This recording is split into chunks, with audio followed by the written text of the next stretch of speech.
Partager les acquis, les compétences et le savoir-faire de l'exercice du métier de la communication. Tel est l'objectif des masterclass initiés par l'Union libre des élèves et étudiants du Congo en partenariat avec Alinéa et EduBrasa à l'endroit des étudiants congolais, pour la plupart des apprenants en faculté des sciences de la communication. Ouvert ce 12 décembre 2024 à Brazzaville par le secrétaire permanent du Conseil consultatif de la jeunesse congolaise. Ces assises, qui dureront pendant 3 jours, permettront à ces derniers d'être outillés sur les techniques de communication en ligne. Mesdames, Messieurs, choisir au XXIe siècle d'embrasser une carrière en lien avec la communication, avec le journalisme, alors qu'aujourd'hui le monde va à la vitesse grand V grâce et avec les médias sociaux, donne l'opportunité aux jeunes qui, eux, sont des acteurs du changement, à être en phase avec cette révolution numérique. Nous espérons et nous pensons que les présentes assises qui dureront 3 jours permettront à ceux qui ont déjà fait le pas, puisqu'on a parlé ici, et l'un de mes prédécesseurs a parlé des STC, il me semble qu'il y a beaucoup d'étudiants qui sont là. Soyons curieux, posons toutes les questions suffisantes et soyons à l'image justement de ce livre ouvert qui veut apprendre et qui veut avancer, ne ménage aucun effort pour cela et à l'image justement du papillon travaille à communiquer autour de lui et à transmettre cette énergie positive.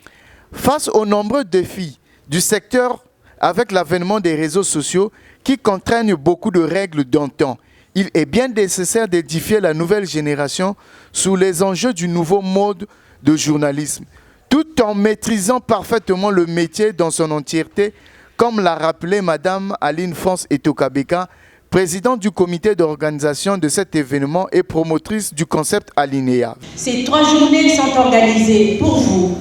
Ces éminents intervenants sont là pour vous. Soyez prêts et fertiles à recevoir les clés de la réussite qui vous offriront gracieusement à travers les connaissances qu'ils vous partageront au cours de ces 3 journées. C'est une belle opportunité à saisir pleinement car il vous est donné, outre les ateliers et les panels, d'être au contact direct des professionnels et de nos aînés pour profiter pleinement de leurs expériences tout en capitalisant le réseautage qui est donc très important pour une suite favorable à donner à votre parcours professionnel. Donc n'hésitez pas à prendre contact et à poser toutes les questions nécessaires à votre épanouissement professionnel futur. Comme l'indique le thème de cette activité, opportunités d'emploi dans le domaine de la communication et des médias.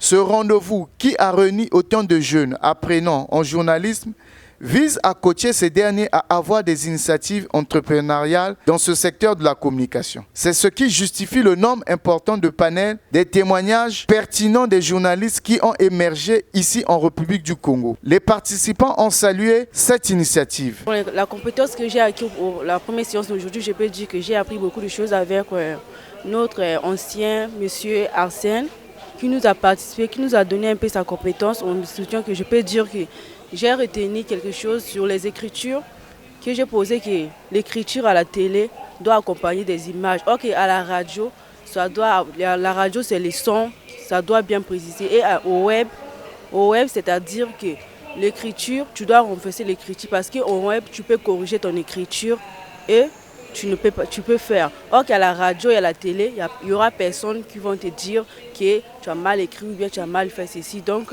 lorsque tu vas écrire à la radio, tu dois être bien précis, clair et honnête. Et surtout à la radio, c'est les sons qui correspondent. Un bon journaliste, tu dois vérifier les formations. Si tu as vérifié les formations, afin que tu puisses d'abord aller publier les formations, tu dois être sûr et bien certain que les formations que je dois publier là, c'est une information réelle. Donc, toi-même, tu dois bien vivre le fait et de comprendre qu'est-ce que je suis en train de publier, c'est la vérité. Donc, toi-même, tu dois vivre que c'est réel, ce que je suis en train de publier. Je suis étudiant en gestion des ressources humaines, accès digital. Et donc, c'est par le biais de notre promoteur qui a trouvé important que ceux qui font GRH puissent s'imprégner du monde de la communication. C'est une belle initiative parce que ça permet à chaque étudiant en journalisme et à nous autres aussi de découvrir un peu le monde du journalisme. Parce que des fois, on a l'impression que c'est un monde fermé. Alors que avec ce genre d'opportunité, on a l'occasion de se plonger dans le bain et de réellement comprendre les rouages du journalisme. J'ai retenu les valeurs du journalisme et ce sont des valeurs que chaque jeune journaliste doit avoir en lui. L'exactitude, l'objectivité, le courage. Ici, ces apprenants auront au menu des panels, des ateliers pratiques et des rencontres avec des promoteurs des médias privés. Potentielle occasion de stage pour certains. Notons que les concepts Alinéa et Edu Braza sont des rubriques d'animation médiatique tenues par des journalistes chevronnés congolais.